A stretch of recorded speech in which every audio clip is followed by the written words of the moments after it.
Hi friends, நான் உங்கள் Devsina from divine tarot with Devsina channel. இன்னைக்கு நம்ம பார்க்க போகிறது 20th டிசம்பர் 2024 ரீடிங்.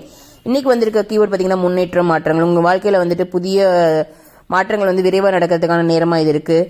கேரியரில் பார்த்தீங்கன்னா வந்துட்டு நிறைய நியூ திங்ஸ் வந்துட்டு ரிசல்ட் வந்து சீக்கிரமாக கிடைக்கும். ஃபாஸ்ட்டாக மூவ் பண்ணுவீங்க. ஆப்பர்ச்சுனிட்டிஸ் நிறைய கிடைக்கும். ஏதாவது ஜாப் ப்ரமோஷன், ஜாப் ஆஃபருக்கு எதுக்காக வெயிட் பண்ணிட்டு இருக்கிறீங்கன்னா அதெல்லாம் வந்து சீக்கிரமாக கிடைக்கிற நாளாக இருக்குது. வேகமாக நடக்கக்கூடிய நேரமாக இருக்குது. கவனமாக இருக்கணும். வாய்ப்புகளை வந்து உடனே பயன்படுத்திக்கணும். ரிலேஷன்ஷிப்பில் பார்த்தீங்கன்னா புதிய காதல் வாய்ப்பு, பரபரப்பு, அந்த மாதிரி எக்ஸைட்மெண்ட் ஆன டைமாக இருக்குது. ஃபினான்ஸில் பார்த்தீங்கன்னா கிஃப்ட்ஸ், எக்ஸ்ட்ரா இன்கம், எதிர்பாராத நிதி, அந்த மாதிரி புதுசாக இன்கம் வந்து இன்க்ரீஸ் பண்ணுற டைமாக இருக்குது. லக்கி கலர் பார்த்தீங்கன்னா ரெட் இல்லைனா ஆரஞ்ச். லக்கி நம்பர் பார்த்தீங்கன்னா 8. தேங்க்யூ.